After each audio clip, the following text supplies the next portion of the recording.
Now may I ask if I have my chairman's permission to continue? You need no introduction. Ah, thank you.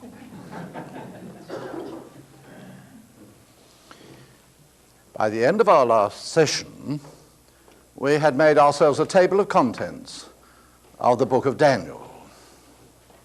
And noticed that if we follow thought flow, there are 10, not 12, units in the book. Let us now look for a while at that table of contents and again apply our first and fundamental principle, which is to trace thought flow. To ask, secondly, what goes with what? Are these 10 units individual units with nothing to do with each other? If they turn out to be that, we have no grounds for complaint. If God chooses to tell us 10 units altogether unrelated to each other, nothing to do with each other at all, but then it's worth our knowing. Each unit will tell us something that we need to know. It could turn out then that the book of Daniel is somewhat like the book of Proverbs. In the book of Proverbs, the whole genius of a proverb is that it states a truth succinctly, by itself, complete. And therefore, if there's no connection between a proverb and something that went before it or something that comes after it, we have no grounds for complaint, because by definition a proverb is precisely that, a very short, pithy statement conveying a truth, and that's that. It is true that even in a book like Proverbs, the author or compiler has put certain proverbs together, because in the nature of proverbs, a proverb doesn't tell all the truth sometimes. It puts one side of the truth. Answer a fool according to his folly, says one proverb, and another proverb says, don't answer a fool according to his folly. And both are true within the limits that were intended. So then, if Daniel turned out to be a book like the book of Proverbs, we have no basic reason for objecting or complaining. Our question is, however, is it so? Are these 10 units, 10 separate units, nothing much to do with each other, or are they connected, like that old worn-out analogy of the fingers of a hand and a thumb, you know? Are they functionally related? So let's make a few more observations about what we read in the book itself, in the text. And you will notice where the book of Daniel begins and what it talks about when it begins. Daniel chapter 1 and verse 1. In the 3rd year of the reign of Jehoiakim, king of Judah, came Nebuchadnezzar, king of Babylon, unto Jerusalem and besieged it. Did he so really? And what happened then? And the Lord gave Jehoiakim, king of Judah, into his hand with part of the vessels of the house of God, and he carried them into the land of Shinar to the house of his God, and he brought the vessels into the treasure house of his God. Vessels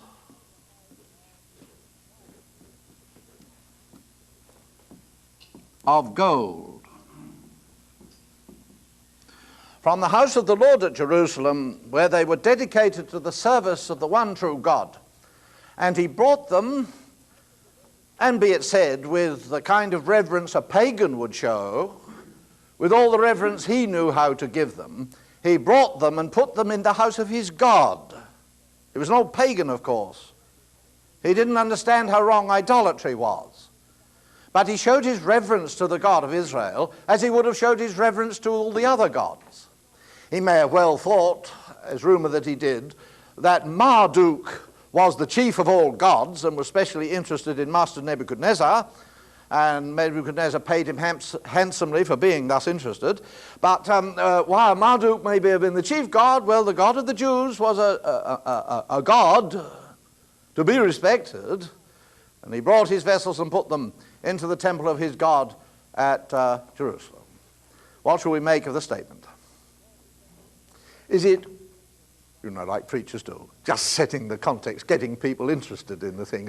And, on my way here to the preach tonight, I saw a cow going across the main street of Toronto, and all the traffic was held up. Wasn't that interesting? It's got the kids listening, hasn't it? Nothing to do with what the preacher is going to preach about, but it is, what the Greek orators would have called, and the Latin orators, a captio benevolentiae, you see. Getting their interest. Is that what this bit is? A little background. Or was it meant to be taken seriously, do you suppose?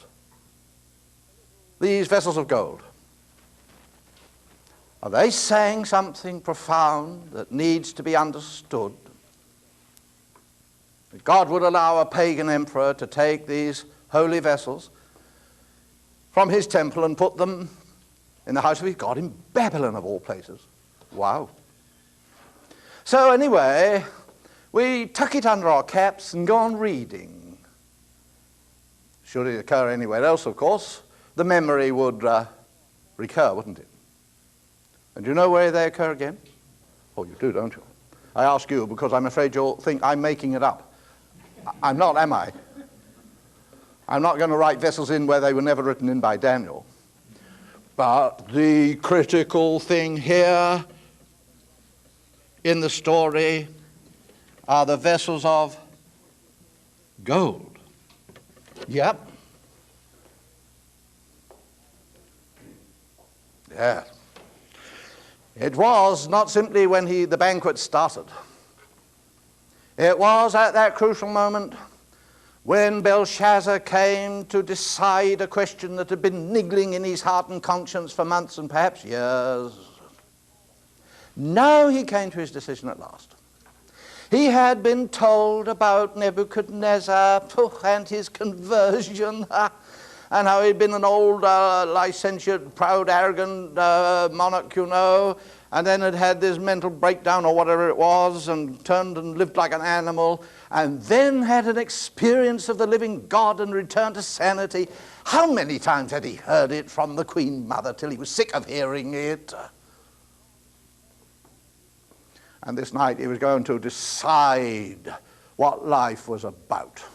And he put on this tremendous party with all the lords and ladies, the ladies dripping with diamonds down their necks and the latest creations under the sun. And right in the middle of it, he made his statement. What is life for? And he ordered these very same vessels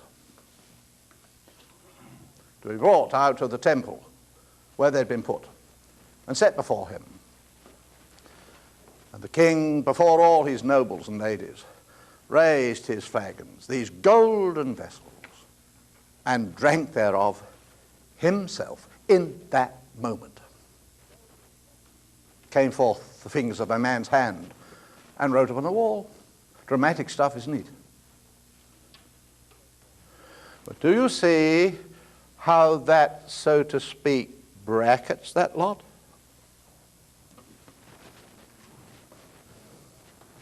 Because if we've really been attentive readers and taking that as potentially serious, when we come here and we see it is at the crucial moment of that story, we shall then perceive that this wasn't just a captatio benevolentiae, just a story to make the kids listen before you begin the sermon proper. If we hadn't been told here what the vessels were, we shouldn't have known what here they stood for, should we? If we hadn't observed Nebuchadnezzar's behavior here, we shouldn't be able to contrast it with this. Notice the contrast, won't you? Vessels here, vessels there. But Nebuchadnezzar's treatment, though pagan, was reverent. He didn't take the vessels of gold out of the house of the Lord and put them on his own dinner table. We are explicitly told he took the vessels out of the house of the Lord and put them in the house of his gods, paying them reverence such as he thought as a pagan was due to the gods. The contrast between that by Nebuchadnezzar and this by Belshazzar is eloquent indeed. This was a God-defying thing. And it forms, of course, a very big climax. For now, let's think again. Here's Nebuchadnezzar.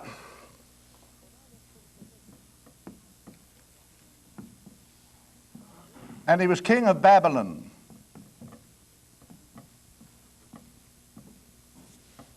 And he came up and God gave him complete victory over Jerusalem. These stories happened in Babylon till you come here. This is end of Babylon.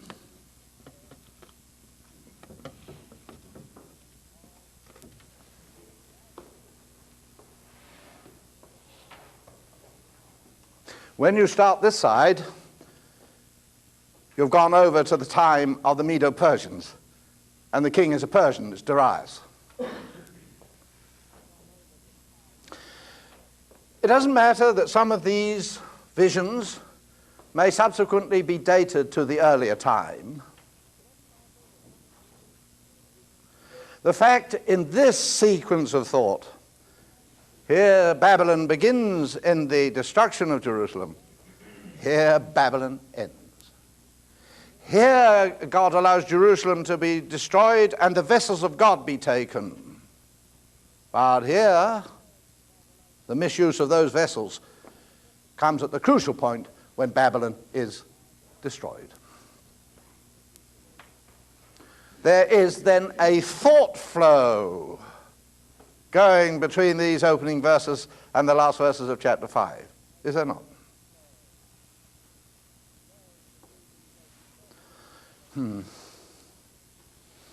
That's jolly inconvenient, isn't it? Because if you, I mean, if Daniel has so arranged it to have that kind of sequence that binds that bit together, it sort of obliges you to look this side, doesn't it, and ask similar questions, and that is awkward, particularly if you're not wanting to. We'll leave that a moment anyway. As to these 5 elements in this first side, are they altogether unrelated stories with nothing in common? Or are some of them related, at least in their themes? Well, I mean, superficial stuff, that may be nothing at all. But this, after all, is an image. And this happens to be an image.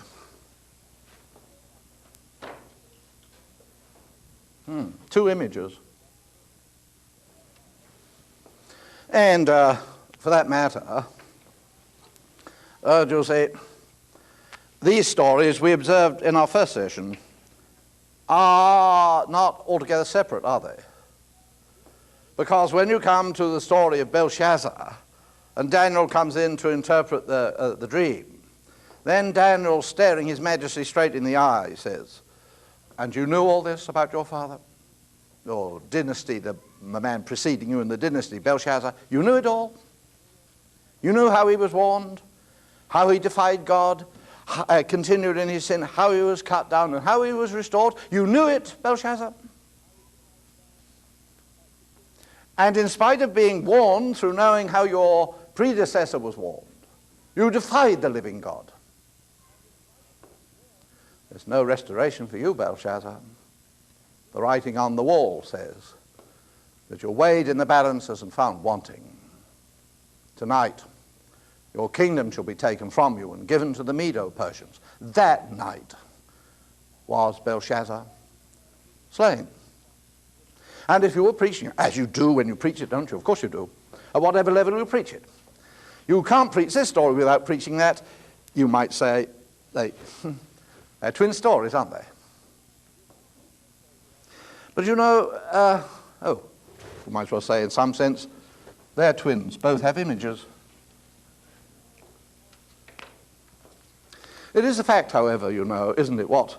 That when you get 2 or 3 things alike, they resemble each other, then the wise course is to say, yes, I see they resemble each other, but what are the differences? That is true in medicine, of course. That's why the doctors indulge in what they're pleased to call differential diagnosis. If a doctor finds 3 men sitting in his surgery, and when he asks what's wrong, they say they've got sore throats. So they've all got the same, they've got sore throats. The doctor doesn't say, well, aspirin you, aspirin you, aspirin you. Sore throat, cure, guaranteed.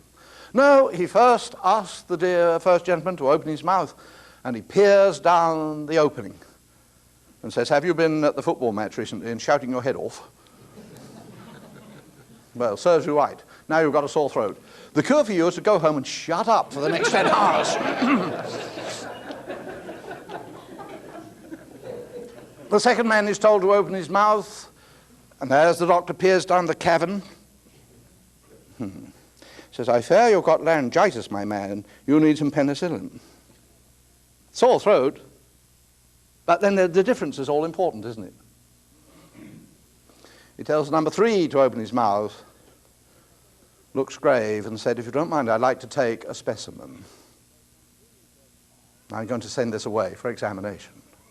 He fears that it's cancer of the throat. Same inflamed throat, all the same then. Now the important thing is the differences. Differential diagnosis. And when you find, I haven't got a sore throat, by the way. When you find Scripture putting things that are the same, either together or in a series, that's the first step. That is a thing to be noticed. But the next important step is to ask, what are the differences in these otherwise similar things? Even from a practical point of view, if you are preaching Nebuchadnezzar's dream image, you'll need another sermon next Sunday, won't you? And when you come to the golden image, of course, that won't be saying the same thing as a dream image, will it now? But different. And why different? And how different? Yes? Good. Let's look at a bit further. What do we say about the other side? Well, superficially, these would go together, wouldn't they?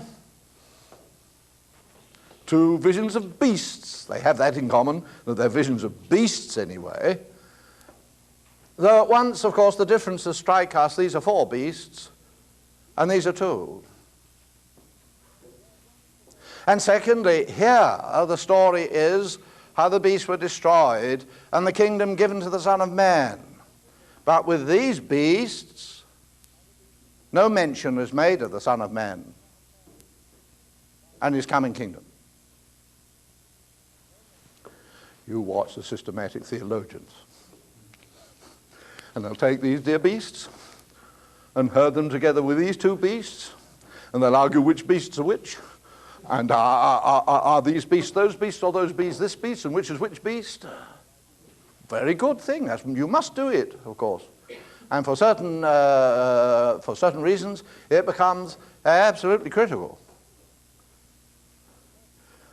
But then, if you're doing a literary criticism of it, you'll notice they're beasts. What you'll want to know is why they're different.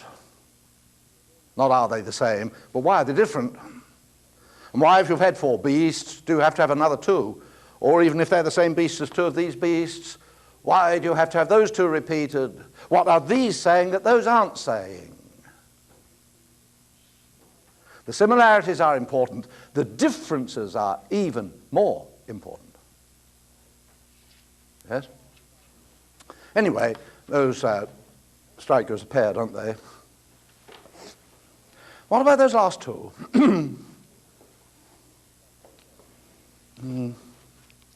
Well,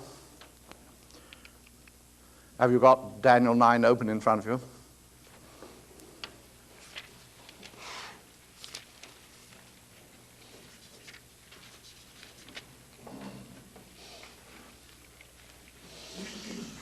This is how it begins.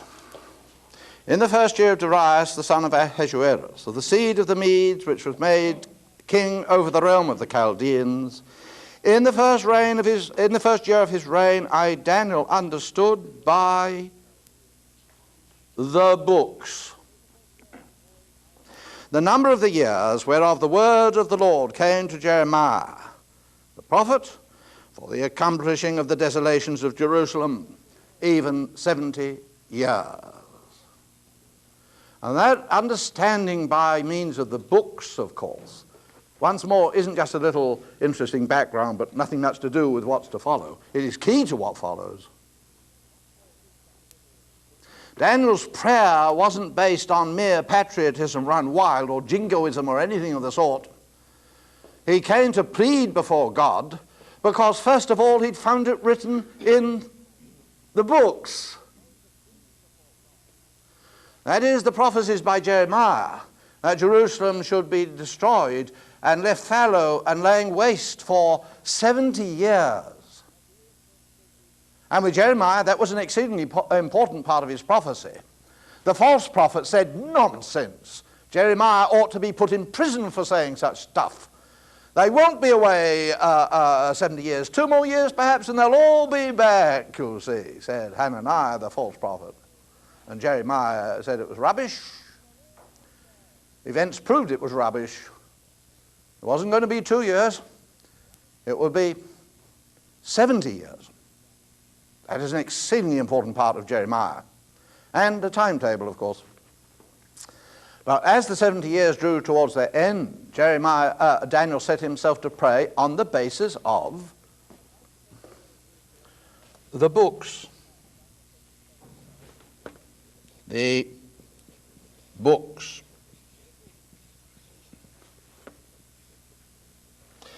And in answer to his prayer, the angel was sent to give him God's interpretation of the books.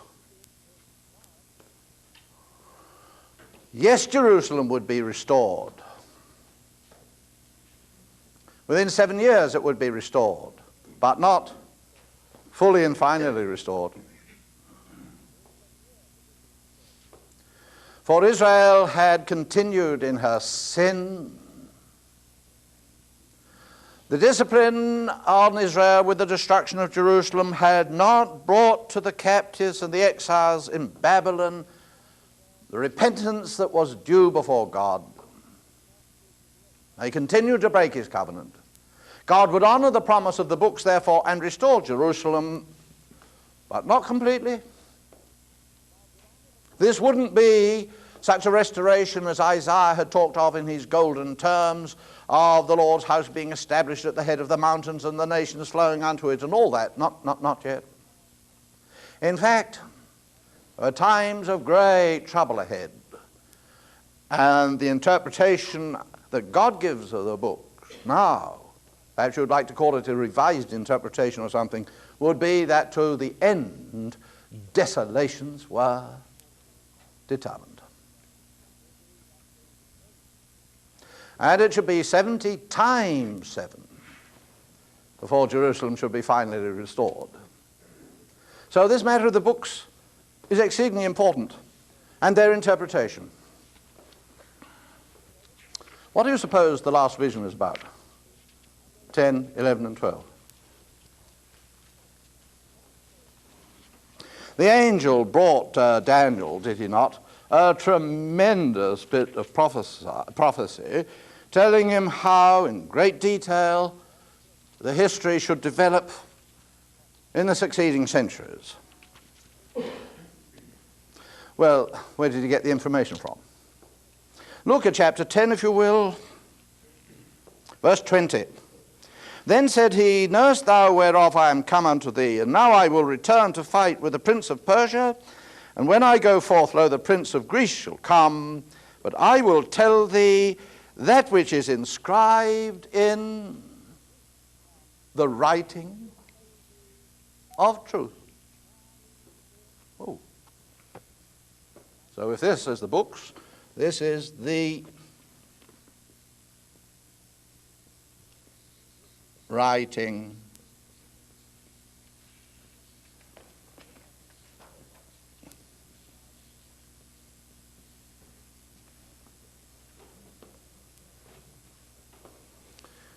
and the prophecy that proceeds, therefore, the angel didn't make it up out of his own head. He was conveying to Daniel what was written in the writing of truth. That asks us to think, doesn't it? The books are, of course, the inspired prophecies, at least those we know given us in the Old Testament under the name of Jeremiah. This writing of truth, what is that? Was that part of the Bible?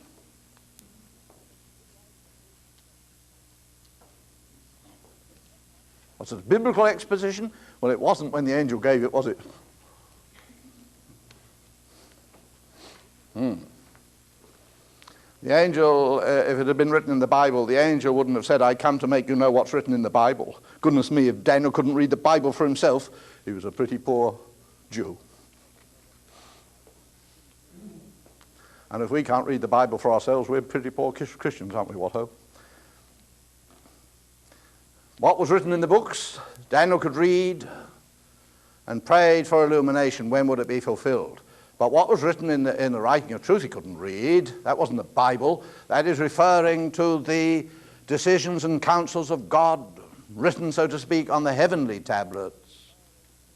God's secret hitherto, not known to men, but God's purpose and decisions. But now those divine decisions made known to Daniel. By that simple fact, of course, and you may say, well, it's only superficial. Well, have pity on us, we're only superficial to start with anyway. Those two sets of chapters, they have something in common as well, don't they? And we shall want to know what the difference then is between them. Good. At this superficial level, perhaps we have one more stage to look at before eventually we get down to more serious matters. We're not doing this, of course, to play crossword puzzles with the Word of God. We're trying to take God's Word seriously. If you only had an old pagan play by Euripides and, or Sophocles or Aeschylus, you'd try and take it seriously, wouldn't you? And try to read it as a whole and ask what the relationships of the parts to the whole are and so on. Shall we not spend equal energy on God's Word? He knows how to write, you know, does God.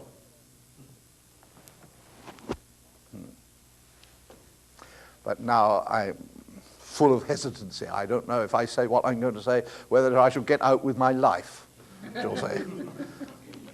For I shall be accused of that cardinal sin of scholarship of being fanciful, and that scholars shouldn't be. But I've got my bulletproof vest on, and I do it up and proceed to the fray. It's a funny thing, isn't it? But would you, if you could get your imagination really going, see any connection between Nebuchadnezzar's dream image in chapter 2 and the vision of the four beasts in chapter 7? Anybody got any fanciful idea, absolutely fanciful idea, that there's a common subject matter between them? Pardon? Nations. The nations, yes. And what about the nations? Right-ho.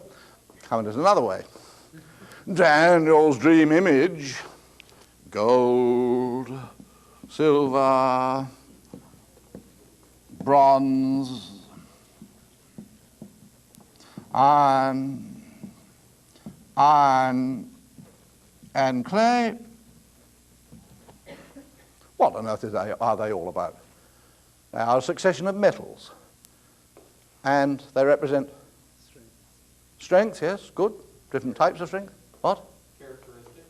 Characteristics of what? Quality of character or the quality Yes. of the nation. Quality of the nations, yes. Yes. They are in this order: gold, silver, bronze, iron, clay, from head to foot. Character of different nations. And what about these nations? All existing simultaneously? No, what then? Successive nations, yes. So it is an analysis and a description in symbolic form of qualities, characteristics of people are saying, but characteristics of a succession of nations. Yes? Hey, what are these four beasts about?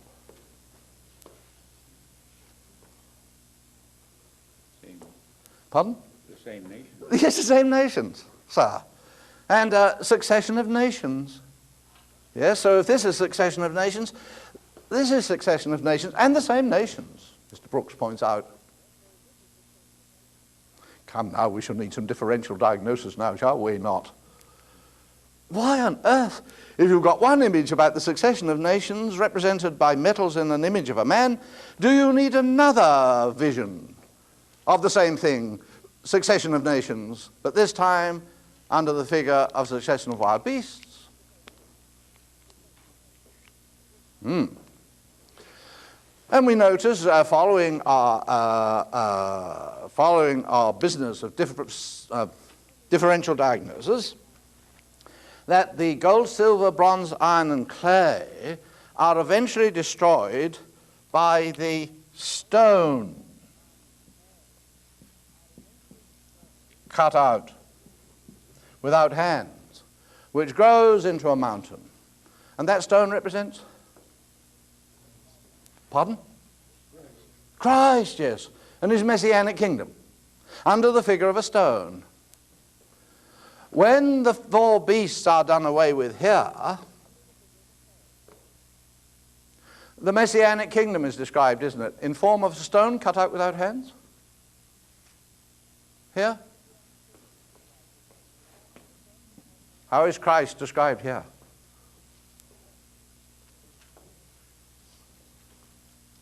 As a stone that went into a mountain? No. Well, how then?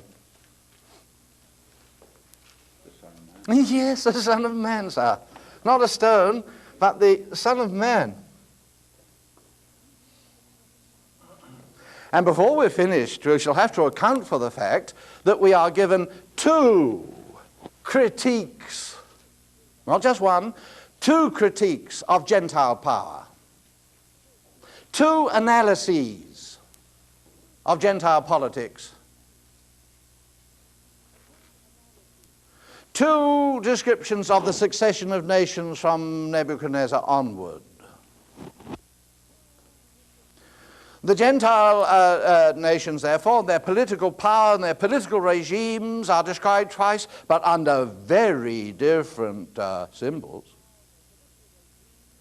And if the symbols are, as you have suggested and rightly suggested, if the symbols are telling us the characteristics of the politics of those nations and their political systems, then it is obvious that you can't do with just one description. You'll have to have two, because from two different points of view, they look very different. Just to anticipate what we shall find, in the first instance, the critique that God gives Nebuchadnezzar of Gentile empire is a magnificent thing. Oh, wow. It's a man, a huge man at that. Man so big it's a bit awesome, you know. Kind of like a Moor statue. Don't have one in your garden because it frightens most people. An enormous great man. But you can't deny he's brilliant, can you? Look at his sparkles. Gold and silver. Strong iron, you'll see. Man's government And God is being absolutely fair, isn't he? It has been a magnificent human accomplishment. No? You say not our Canadian government. Well, I wouldn't have dared to say that myself. But,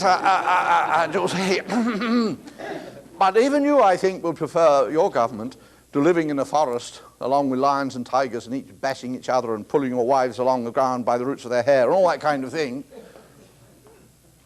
You would think your ordered life here under a government is much better than to such jungle chaos, wouldn't you?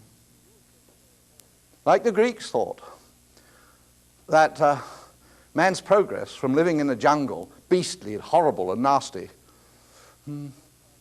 without a Cadillac or a roof over your head, was much improved by getting together in cities, and cities joining up into countries, and devising some form of government with all the necessary accoutrements of government, technology, you know. A tremendous achievement. Here's God being fair. God isn't despising human government. In a sense, there is no authority but of God. Nor should we despise human government. Well, it's a bit creaky at the moment. But isn't there hope after the centuries that, well, by its gradual development, of course, an experiment with different forms of government, be it gold or iron or, well, Clare's a bit doubtful, that we shall come to the utopia, the government that's going to solve all the world's problems and bring us in a period of absolute utopian prosperity and peace. Why shouldn't the progress carry on? Well, that's one analysis, isn't it? That system of government, as depicted by that image, came unstuck. It had a terrible weakness in its feet. It was unstable, therefore.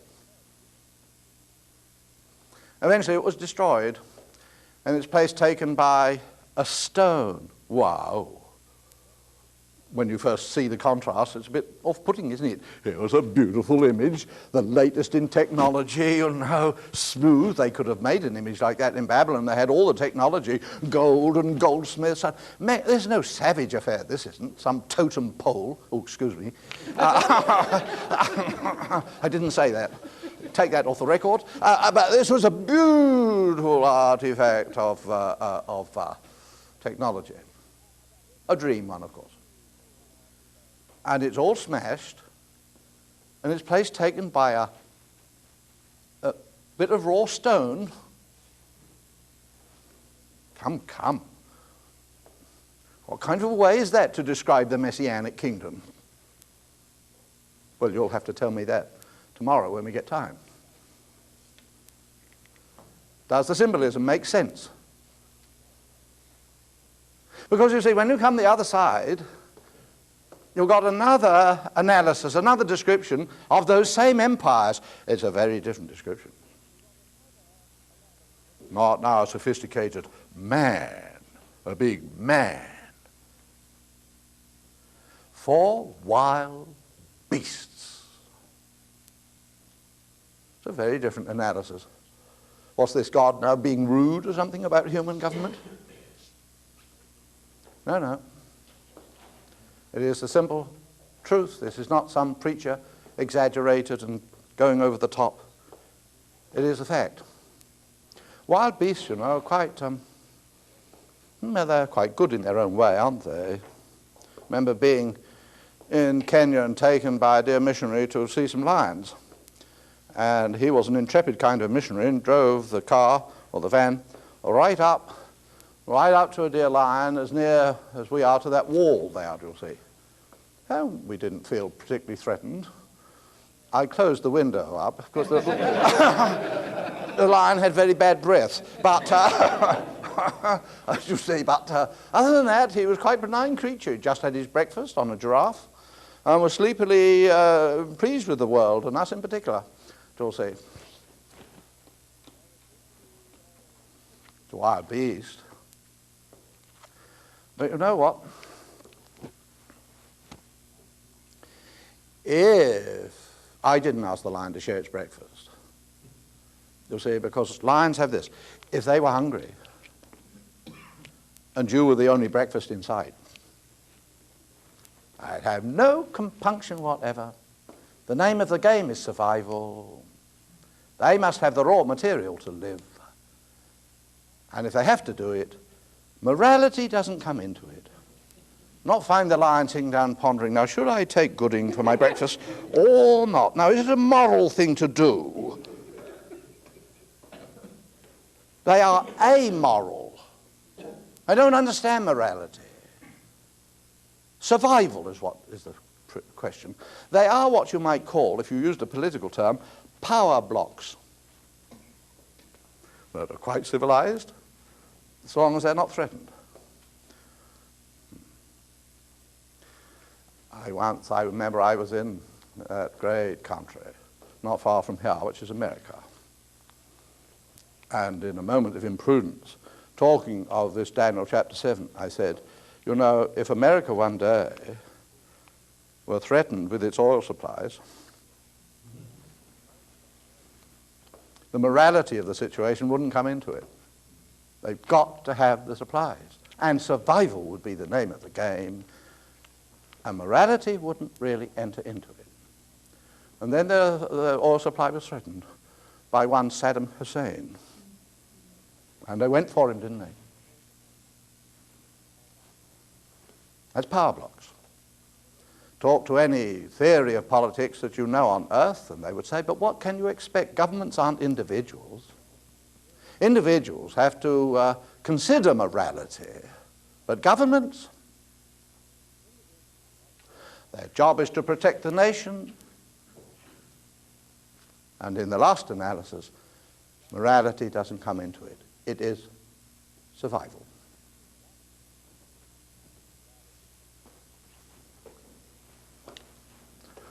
God says those empires, here, magnificent accomplishment of human spirit. Here, do observe that governments are amoral power blocks when it comes to the final analysis. You'll want both analyses to give a fair-minded picture, won't you? Notice how God is fair in giving both sides of the story. And we begin to see that the literary analysis and now some patterns begin to emerge. That is not just for the sake of playing crossword puzzles with the Word of God. That arises out of the fact that when God speaks, God gives a balanced picture and put the two sides to it. And God is teaching us how to think too, fairly and even-handedly, and both sides of a question. Yes? When the image was destroyed, that beautiful, spectacular, refined image of a man was destroyed, its place was taken by the Messianic kingdom in the form of a stone cut out without hands. Apparently crude, but powerful. And of almighty strength, it was cut out without hands, that is by divine power. That is supernatural power. Why was it suitable? Why, because if you notice this marvelous image, beautiful, a wonderful creation of human technology, had a fatal weakness, clay in its feet. And therefore, it had to be removed. Its place was taken by a rock cut out by supernatural power. Here the story is different.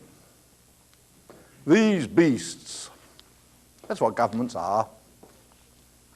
Power blocks. Job is to protect their citizens at all costs. And so they went on, succeeding one another, until there arose this colossal beast. It's an amalgam of all previous beasts. I know, such a beast, and so amoral, that it bit and it tore and it stamped and it destroyed with its colossal power. The trouble here was not a fatal weakness as in the image. The trouble was this beast's hideous strength. And therefore God was obliged to get rid of it before it destroyed the whole earth. Interesting that, isn't it? And the beast was taken and removed, what, by a stone cut out without hands? Of course not. The wild beast was replaced by, oh, look at this. Delightful, isn't it? The perfectly human, absolutely perfect specimen of man. Yes. Cool, you could preach 1 or 2 sermons of that, couldn't you, sir? Just out of the contrast, I mean. What, oh, you could. But then you'd be borrowing God's sermon, wouldn't you? That's the thing to do when you preach, borrow God's sermons. They're the best. They're the cheapest, generally. But I've gone into my weakness, dear me, fatal weakness. I've started preaching, come back, all that, and I wasn't supposed to be preaching, but just suggesting that there is a similarity between number 2 here and number 7 here. And that the similarity isn't fanciful, it's deliberate. And it is necessary. And when we exercise our minds on it and why are they same, why are they similar, and yet why are they different, we begin to see why there must be 2. We're beginning to understand function. Why the thumb has to be there because of its functional relationship to the others. That kind of thing. Here, that raises a thought, doesn't it? It's a sort of an embarrassing thought. Yeah, these 2 then are very similar. Any connection with between the others?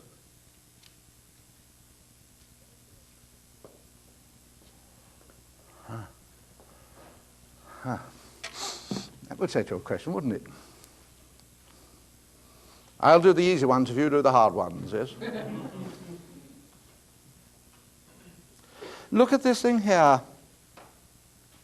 Number 4. This is about the King Nebuchadnezzar. And he was king, you may know, of Babylon. It said so in the text, king of Babylon. And that's not a remark to be dismissed lightly. Babylon was one of the 7 wonders of the world. And this Nebuchadnezzar, as distinct from the earlier one, Nebuchadnezzar II, was the rebuilder and the beautifier of Babylon city. He is famous in history for it, more than for even his politics. Oh, he had turned it into a magnificent city. Talk about the city planning and Toronto's Sear Towers or whatever they got.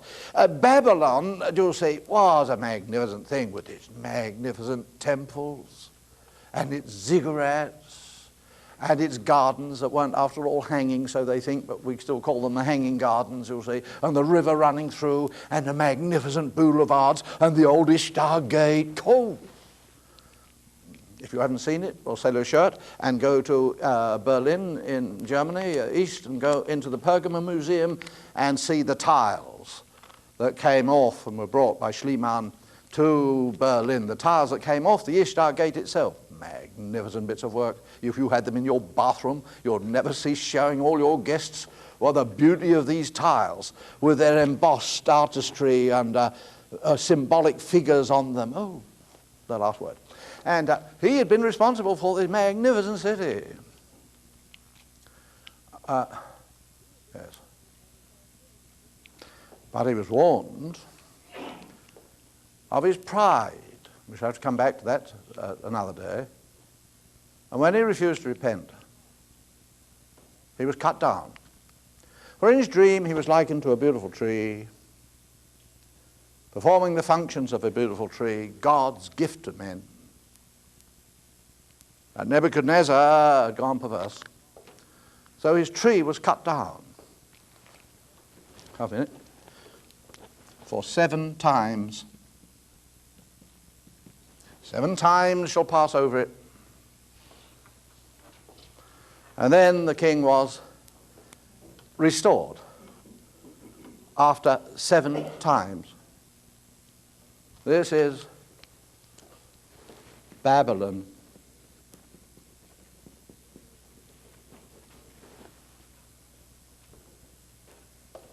And this one? City of Jerusalem. Do you see any point in those two being opposite each other? Sure you do. The two great cities that fill the later prophecies of the Old Testament, Babylon and Jerusalem. And when we come to the climax of the book of the Revelation, it'll be in terms of 2 cities, yes? Babylon and Jerusalem. Oh, well, yeah, of course. But then there's a point, isn't it? In this one, for the king of Babylon is cut down and left down for 7 times. And then Babylon is restored after only 7 times. Or its king is restored, I ought to say. And this is about Jerusalem city. Cut down. By whom? Well, his nibs.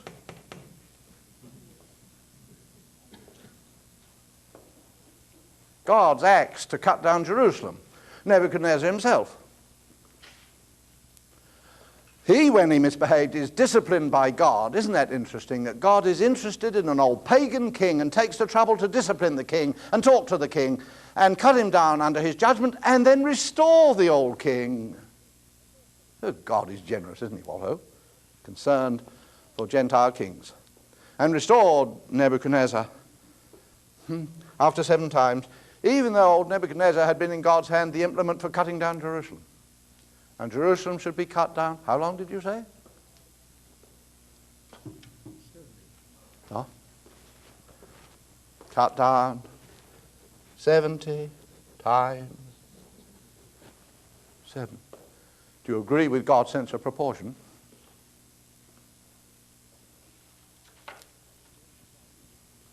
Wow. Jerusalem, the love city. Tell me, was it a Jew who wrote this book of Daniel? How did he manage to face this? That the destroyer of his lovely city, Jerusalem, what he believed was the city of the great king, God's own city, the destroyer of it, yes, was disciplined, and God restored the men after only 7 times. Where's God's own city, Jerusalem? Under the disciplines of God. Cut down 70 times, 7 times. Oh dear. There's a verse in Amos, isn't there, that runs, "You only have I known of all the peoples of the earth, therefore I will," what? Featherbed you. No, no. Therefore, says God, I will deal more severely with you than I've dealt with anybody. Ladies and gentlemen, whatever conclusion we come to the much debated thing about how you interpret the 70 times 7 things, and we must take it seriously, and we must try to understand it, and the systematic theologians are right when they call upon other scriptures and combine them all and try to work out what it means. But at the simple level, before we get round to the detailed interpretation, you see some of the point, don't you, why this stands over against this. Oh. So these similarities then are not, I beg to plead, fanciful. Just like a picture that's going to show you the farm with a horse and Mr. Farmer and Mrs. Farmer with the pails of milk down her side and the goose coming and the little child and the tree and the pond and the church in the distance are not just plunked on the picture like that. They're put in proportion, aren't they? And the artist will tell you, do you notice how the steeple of that church balances this tree thing over here? Beautiful architecture in the picture. And God, who happens to know how to write, has a beautiful architecture in his word. And it isn't there just for the look of it. It's there because that balance enters into the very message that God is wanting to get across. You haven't finally preached the whole of God's view of the succession of Gentile empires. You haven't finally preached it all unless you've seen that these two are necessary, why they are necessary, how they are similar, and why they are different. That's why this simple stuff we're doing this morning, the sort of the ABC of Daniel, is nonetheless not only interesting, but practical for your preaching. You'll have to preach it in the end. You won't tell Mrs. Giles when you begin your sermon on Nebuchadnezzar's image and then this one here, the four beasts. You won't tell Mrs. Giles necessarily, or the 16-year-olds in the pew, now do you understand the structure of Daniel? Well, that'll be double Dutch to them. You might preach on this one week and all its features and say what a marvelous thing human government is, and we should pray for the government, shouldn't we? And what are all powers of God, and how man has been searching for ideal government, and aren't we glad that we live under a civilized government instead of the USSR kind of a government, and all that kind of thing. And the next week you come and you say, we're going to have another look at this government, you'll say, this government business. And remember last week we saw how wonderful provision God's government, human government is. We're going to get a slightly different picture this week. And they won't know it's anything to do with structure. They needn't know that, need they? But you'll put the other side of the story. And you learn there was another side of the story by observing the structure of it. If 2, therefore, is deliberately opposed and set over against 7, and it begins to look as if 4 here, the cutting down of Nebuchadnezzar's tree and its restoration after 7 times, has something to say to us in light of the fact that Jerusalem was cut down by that same Nebuchadnezzar. And these are the 2 big cities, Babylon and Jerusalem. And this was to be cut down for 70 times 7. If they have something, in connection, and we've got to tussle it out. Any notions on the others? Are any of the others related? But it's 12, ladies and gentlemen. I had intended to give you some handouts. But like the worst of school teachers, I'm not going to. You might care to think yourselves, mind you, overnight. If that is a moderately sensible table of contents, and there are some connections not only downwards like that, but across ways, we've got the sort of notion there might be. It might be worth your doing a little thinking, mightn't it, to see whether there are other similarities. If these 5 are bracketed together by the mention of the vessels here and the mention of the vessels at the end, and that's not just artificial, arbitrary, it is part of the very message, the different treatment of those vessels. And it became crucial point in the destruction of Babylon. Is there anything that clamps these 5 together? That would send us hunting, wouldn't it? Reading chapter 6 again. And then, oh dear me, what a lot of work that would be. Better to get a preacher, hire him to come and tell you. But you'll see, that might make an interesting study between 9 o'clock tonight and 6:30 tomorrow morning, won't it? And then tomorrow I shall pluck up the courage and hand you out sheets of what my suggestions would be. Thank you for your attention.